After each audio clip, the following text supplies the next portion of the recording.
Prepare seu coração. A partir de agora, programa Bíblia Sem Arrodeio. E falou o leproso: se o Senhor quiser, pode me purificar. Jesus estendeu a mão e disse: quero ser limpo. E ele foi curado. A palavra de Deus de forma simples e objetiva. Como Jesus é, sem arrodeio. Como a Bíblia é, sem arrodeio. Comunicação, irmão Gilvan Silva. Dia a dia, Cristo está comigo. Me dá paz no meio do terror. Meu irmão, minha irmã, paz de Deus para você e sua família. Sou o irmão Gilvan Silva e este é o programa Bíblia Sem Arrodeio, onde a gente tem a oportunidade de comunicar acerca das Escrituras Sagradas de forma objetiva, clara e sem arrodeio. O propósito do programa Bíblia Sem Arrodeio é que entranhemos no nosso ser o agradável e edificante hábito de ler a Bíblia todos os dias, mas sem escolher texto, aquela leitura com temor, na sequência e objetivando o aprendizado, ok? Hoje comentarei Gênesis capítulo 47.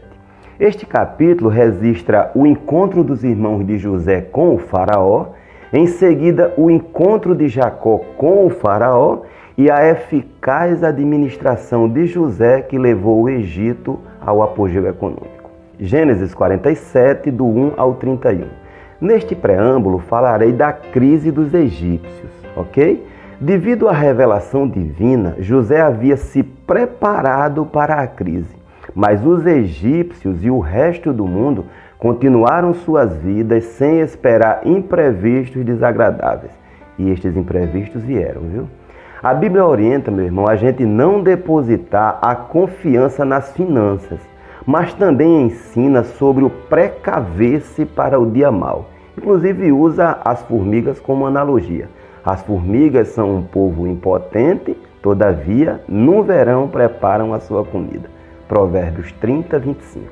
A sabedoria consiste em confiar no Senhor, se preparar para os dissabores e não acumular fortunas que não beneficiem. Vamos lá. O faraó havia orientado José a trazer seus familiares ao Egito.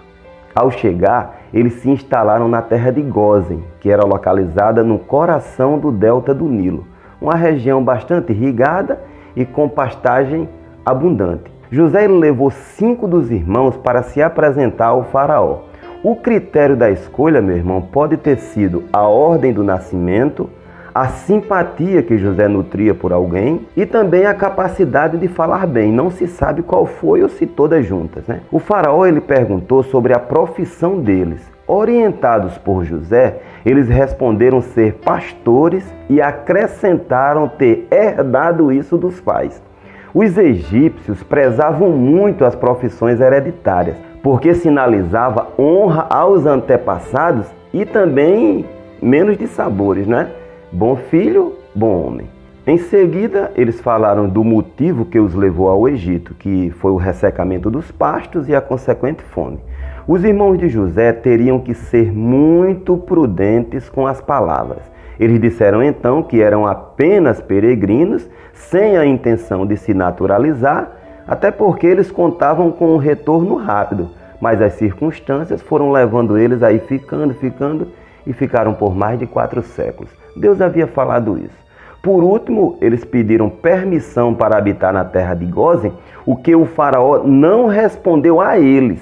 Isso por respeito à hierarquia e à autoridade constituída. O faraó então se dirigiu a José e disse que estavam autorizados a morar em Gósen e que José separasse os mais hábeis para exercer liderança sobre os pastores do seu gado. Moisés escreveu muito tempo depois, meu irmão, e ele usou a palavra Ramessés, ao invés de Gósen. Ramsés foi construída pelos judeus dentro do território de Gósen. Os versículos 7 a 12 registram que José introduziu seu pai Jacó e pô-lo diante do faraó. E Jacó abençoou o faraó. Ao abençoar Faraó, Jacó ele estava fiado na extensão da bênção divina aos que ele abençoasse, que era promessa. O faraó era o homem mais poderoso da terra, meu irmão. Mas o que estava em foco ali era a superioridade espiritual.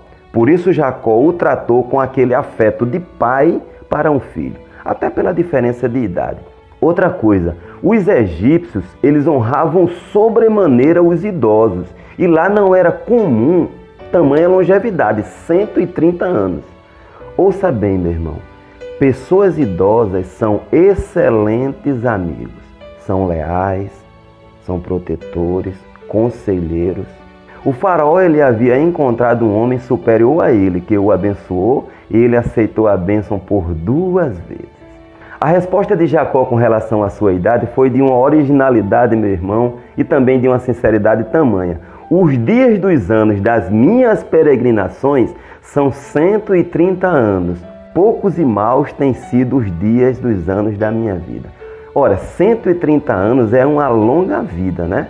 Mas qualquer tempo de vida, por mais extenso e gozoso que seja, sempre será breve. Eu li um artigo há um tempo, cujo título era "A vida é apenas um traço". O autor se referia àquele traço que separa a data do nascimento da data da morte. E dizia que a arte está no que faremos em cima daquele traço, porque não existe nada pior do que passar pela vida sem deixar memória positiva e ainda amargar uma eternidade de tormento. Realmente os dias de Jacó foram de muitas tribulações, conflitos com Esaú, distância da família, trapaças de Labão, estupro de Diná, traição de Simeão e Levi, desaparecimento de José, o incesto de Rúben, morte prematura de Raquel, inúmeras mudanças, foi uma tribulação mesmo. E ao expor seu coração ao jovem faraó, Jacó estava conquistando a confiança daquele poderoso monarca. O versículo 12 enfatiza que José sustentou seu pai e toda a sua família.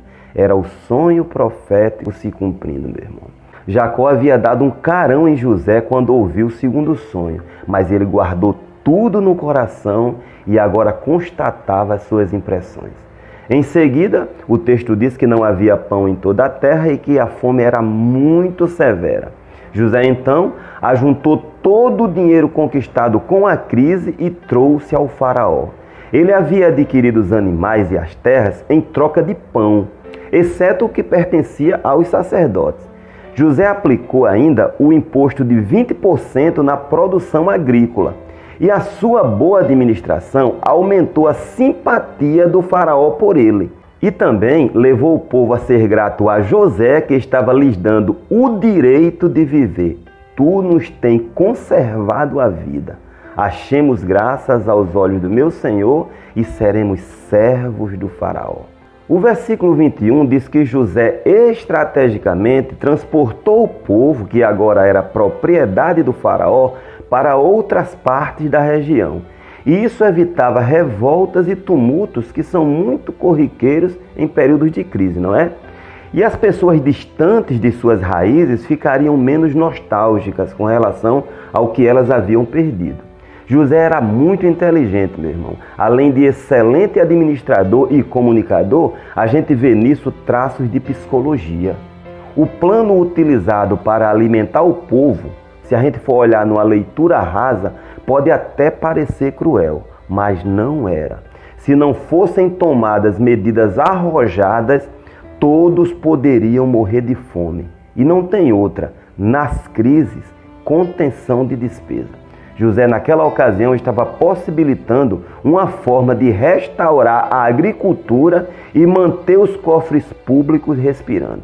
O governo fornecia a semente e cobrava 20% da produção. O final do capítulo 47 diz que quando Jacó sentiu que estava findando seus dias, ele chamou José e lhe fez um pedido que revelava a sua fé, a sua esperança na promessa de Deus. Não me enterres no Egito. Ele pediu para ser enterrado em Canaã. José ele fez o juramento colocando a mão debaixo da coxa de Jacó. Era o toque na circuncisão que remetia ao pacto de Abraão com Deus. E os envolvidos, meu irmão, eles estavam dando como fiança a fé e a esperança no nome do Senhor. Tem mais, esse juramento era mais confiável que os contratos dos nossos dias. Oremos ao nosso Deus. Senhor, eu te agradeço por este programa e te peço em nome de Jesus vigor espiritual para perseverar. Amém.